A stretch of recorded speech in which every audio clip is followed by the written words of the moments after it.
अया अया नि बाबे ओहो कस्तो दुखेको अब त सहन पनि सक्दिन यो बुढालाई पनि पर्खिन्न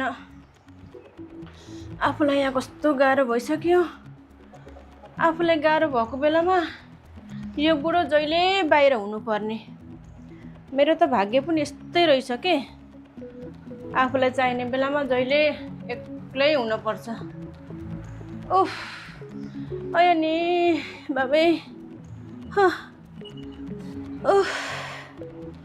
मान्छेहरू भन्छन् यो संसारमा धन सम्पत्ति भन्दा ठुलो कुरा अरू केही होइन मलाई पनि पहिला पहिला त्यस्तै लाग्थ्यो तर आज आएर आफूलाई परेपछि बल्ल थाहा भयो धन सम्पत्ति केही होइन सबैभन्दा ठुलो कुरा त सन्तुष्टि नै हो उफ ओहो अहिले त अति नै गाह्रो भयो होइन एकचोटि बरु डाक्टरलाई कल गरेर घरमै बोलाउनु पर्यो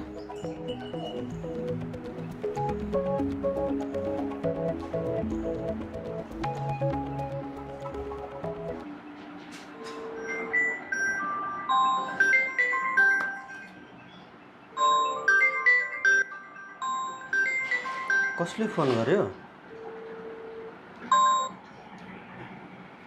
हेलो हेलो डाक्टर श्याम नमस्ते नमस्ते डाक्टर श्याम बिदामा हुनुहुन्छ अहिले उहाँको ड्युटी मैले सम्हालेको छु ए हो र को बोल्दै हुनुहुन्छ नि हजुर म डाक्टर हालबहादुर बोल्दैछु डाक्टर मलाई सन्चो छैन मेरो घरमा तुरुन्तै आउनु पर्यो के भएको छ हजुरलाई भन्नुस् त डाक्टर फोनमा भनिसाध्यै छैन बरु तुरुन्तै घरमा आउनु न है ओके तपाईको नाम र ठेगाना भन्नुस् त मेरो नाम थापकुमारी ठेगाना चाहिँ ठकुवा टोल घर नम्बर 36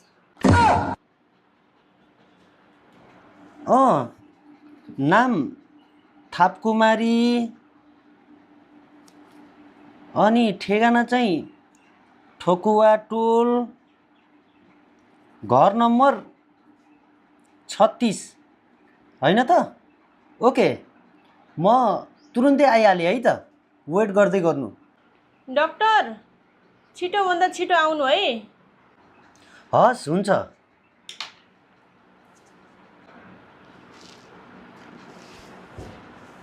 डाक्टर श्याम त बिदामा पो रहेछन् जो नयाँ डाक्टरले कस्तो उपचार गर्ने हो कुन्नी डाक्टर त आखिर डाक्टर नै हो नि झन् आज नयाँ डाक्टरसँग उपचार गराउन पाइने भयो ओ माई गड कस्तो मेल खाएको म डाक्टर हालबहादुर उनी बिरामी थापकुमारी आज मजाले ट्रिटमेन्ट होला जस्तो छ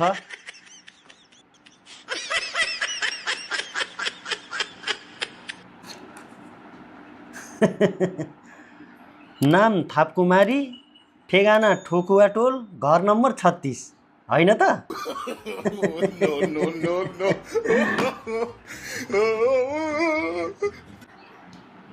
आइमाईको डाक्टर हुनुमा पनि बेग्लै मजा छ आइमाईहरू डाक्टर भनेपछि हुरुक्कै भएर जीव ज्यान समर्पित गर्छन् म पनि कसरी मन थाम्न सक्थेँ र यत्रो लगानी खर्च भएको छ डाक्टर बन्नमा अलिअलि फाइदा त लुट्नै पर्यो नि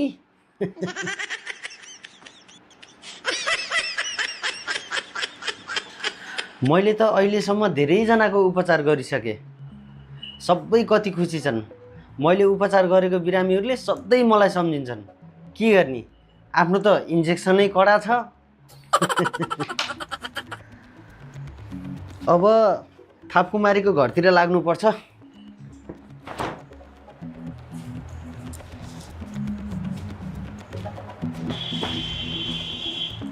आज थापकुमारीलाई पनि कहिल्यै नबिर्सिने तरिकाले उपचार गर्न पर्यो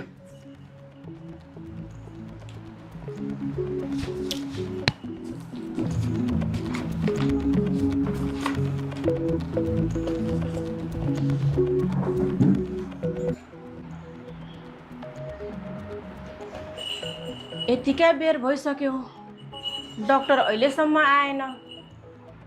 घर पत्ता लगाउन सकेन कि क्या हो?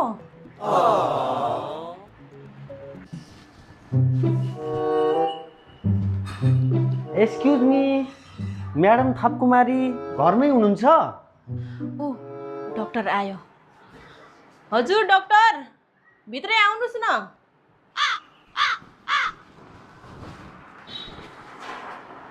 बस्नुहोस् न। हस् म्याडम। खासमा हजुरलाई के भएको म्याडम? खै डाक्टर, के भएको भन्ने, भोक प्यासै लाग्दैन, रातिमा निद्रा पनि लाग्दैन, भित्र कटक कटक खान्छ। के भएको हलचल गर्न पनि गाह्रो हुन्छ। केही चिन्ता नगर्नु म्याडम थपकुमारी। अब डाक्टर हालबहादुर आइसकेको छ, सब ठिक हुन्छ।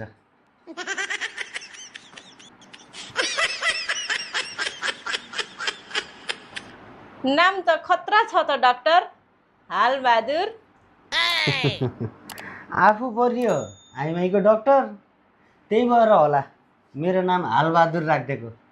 नाम त हजुरको पनि त थपकुमारी रहेछ क्या रे? हजुर, सायद आइमाईको जात भएर होला पण्डितले यस्तो नाम राखिदिएको। समयले पनि हामीलाई कस्तो जुराएको। बिरामी थपकुमारी, डाक्टर हालबहादुर। ल ढिला किन गर्ने, सुरु गरौँ न त ट्रिटमेन्ट। हुन्छ डाक्टर हालबहादुर।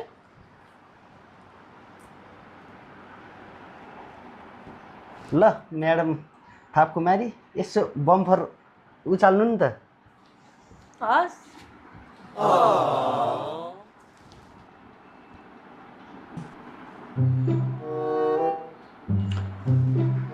होइन डाक्टर, सबैले यहाँ माथि चेक गर्छन्, तपाईँले त यता तलतिर चेक गर्न थाल्नु भयो त। म्याडम थपकुमारी, यहाँको नसाको कनेक्सन पनि तपाईँको त्यही छातीभित्रको मुटुमै हुन्छ के। ए हो है।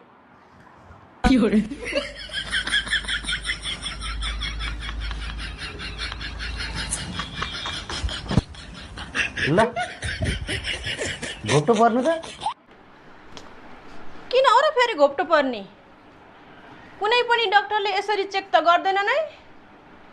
के हो र तपाईँले असजिलो ठाउँमा चेक गर्न खोज्ने? होइन थपकुमारी, डाक्टर तपाईँ हो कि म हो? डाक्टर त तपाईँ नै हो हालबहादुर। फेरि मैले जे भन्छु त्यही मान्नुहोस्। ल घोप्टो पर्नुहोस्। हस्।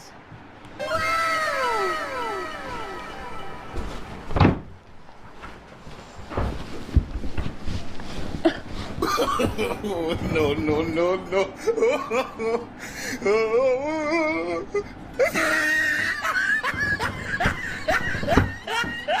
होइन के भयो र? केही भएको छैन थपकुमारी, बम्फर हजुरको साह्रै ठुलो रहेछ। त्यहाँको नसा पनि यही मुटुमै आएर कनेक्सन हुने हो नि। कस्तो जानेको है। हो नि, यहाँको नसा पनि त्यही छातीभित्र रहेको मुटुभित्र कनेक्सन हुन्छ नि थपकुमारी। बम्फर त तपाईँको साह्रै ठुलो रहेछ, सानोतिनो इन्जेक्सनले त हुँदैन बाबै हजुरको यो बम्फरलाई त।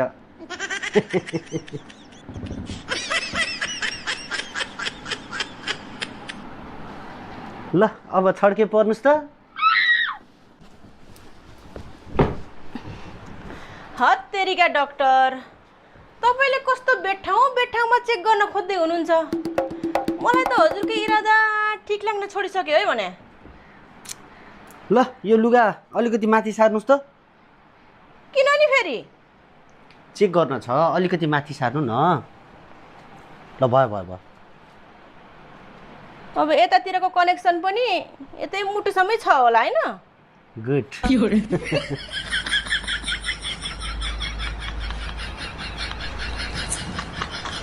थपकुमारी, तपाईँको त च्यासिस पनि कडा रहेछ नि। बर्खा मासको काँक्रा जस्तो सर्लक्क परेको।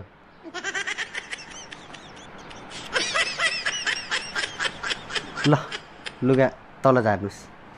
ल अब उत्तानो पर्नुहोस् न त। अझै रोग पत्ता लागेन र डाक्टर?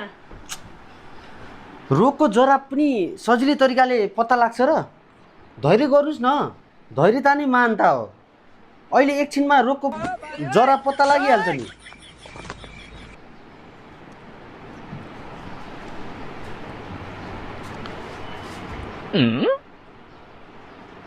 किन अरे यता तल तल चेक गर्ने? अलि माथि चेक गर्नु न। हे तेरिका थापकुमारी, यहाँको कनेक्सन पनि मुटुसम्मै हुन्छ होला हैन? Good good good. ल लामो सास लिनुहोस्, छोड्नुहोस्, फेरि लिनुहोस्, छोड्नुहोस्।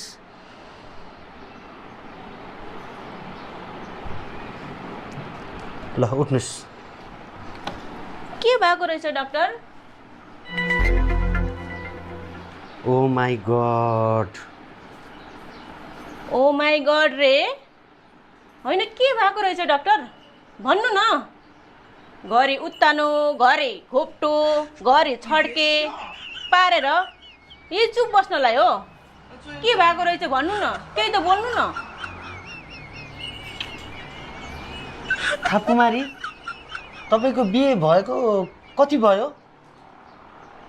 बिहे भएको त 2 महिना जति भयो। भनेपछि तपाईँलाई त बम्फरमा ग्यास्ट्रिक भएछ कि जस्तो छ। म तपाईँको ग्यास्ट्रिक नाप्छु है त। ग्यास्ट्रिकले होला र? हेरौँ अब यहाँ प्रेसरले के बताउँछ।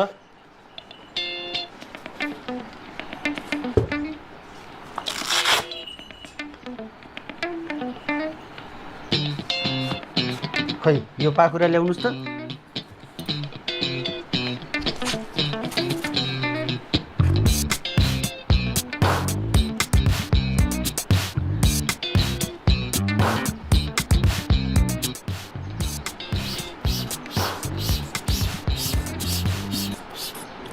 खै बम्फर उचाल्नुहोस् त।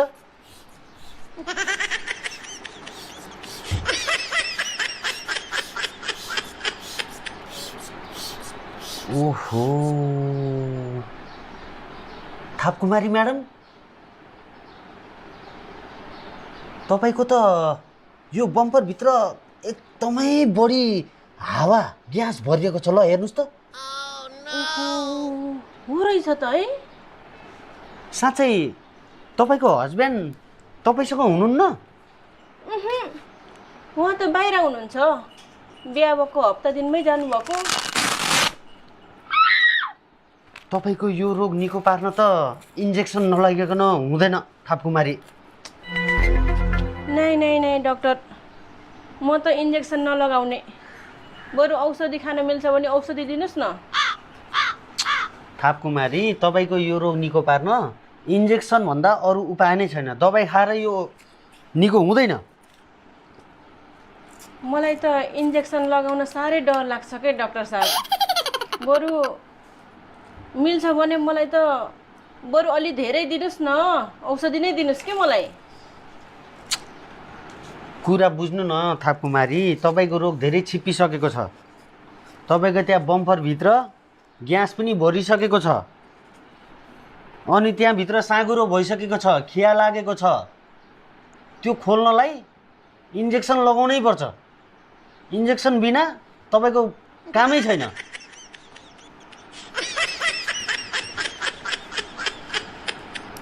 हेर्नुहोस् थापकुमारी, म विशेष आइमाईकै डक्टर हो।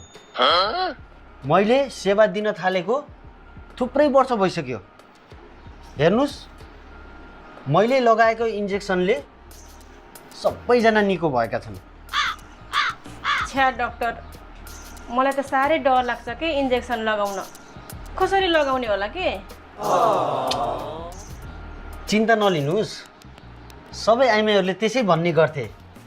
तर डाक्टर हालबहादुरको इन्जेक्सन साह्रै कडा छ। एकचोटि मैले इन्जेक्सन लगाइदिएपछि सधैँभरि मलाई नै खोज्छन्।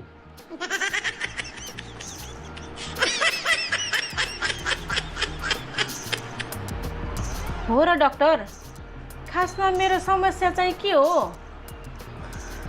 हेर्नुहोस् थापकुमारी, तपाईँको समस्या भनेको विवाह भएको सुरुवातमै तपाईँको हस्ब्यान्डले तपाईँको त्यो जिस्काउन हालेर टाढा भएको हो। यस्तो बेलामा तपाईँलाई इन्जेक्सनको एकदमै खाँचो छ। तपाईँले यस्तो बेलामा इन्जेक्सन नलगाउने हो भने तपाईँको मानसिक असन्तुलित भई सुसाइड गर्ने, बौलाउने, घर छोडेर भाग्ने जस्ता लक्षण देखा पर्न सक्छन्। साँच्चै हो र डाक्टर? साँच्चै हो नि। फेरि तपाईँको त्यो बम्पर पनि सानो छ र बाफ्रे बाफ्रे बाफ्रे बाफ्रे एक अङ्गालोभरिको छ। त्यही बम्फरले गर्दा हो तपाईँलाई भोक नलाग्ने, प्यास नलाग्ने, तिर्खा नलाग्ने। हो यो सबै हजुरले भने जति सबै मलाई भइरहेको छ।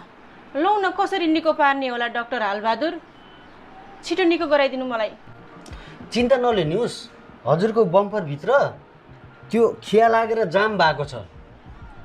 तर मेरो इन्जेक्सन कडा छ, म त्यो जाम खोलिदिन सक्छु। लौ त नि, यत्रै सिति यो संयोगले भेट भएको छ। तपाईँ डाक्टर हालबहादुर, म बिरामी थापकुमारी।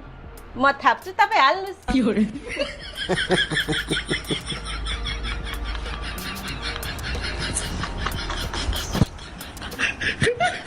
ल ल, म पहिला ढोका लगाउँछु नि, हुँदैन? हुन्छ।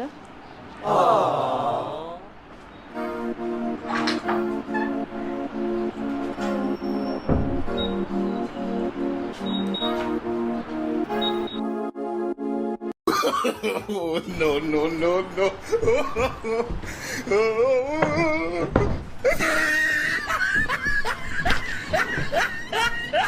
A few moments later.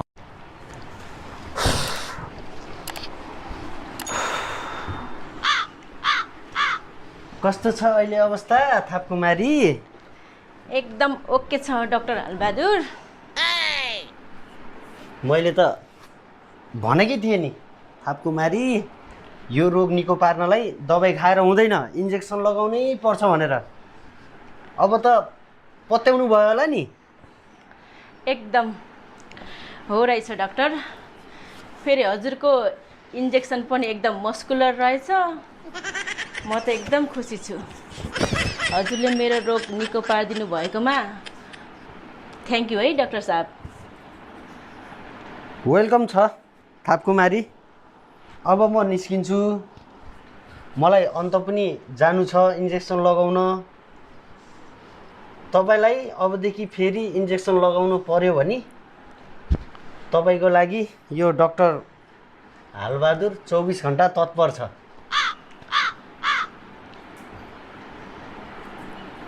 हुन्छ डाक्टर हालबहादुर, अबदेखि यो थापकुमारीलाई थाप्न पर्यो भने हजुर डाक्टर हालबहादुरलाई नै सम्झिनेछु है त। ल अहिलेलाई म लागेँ है त। हस्, बाई थापकुमारी। बाई।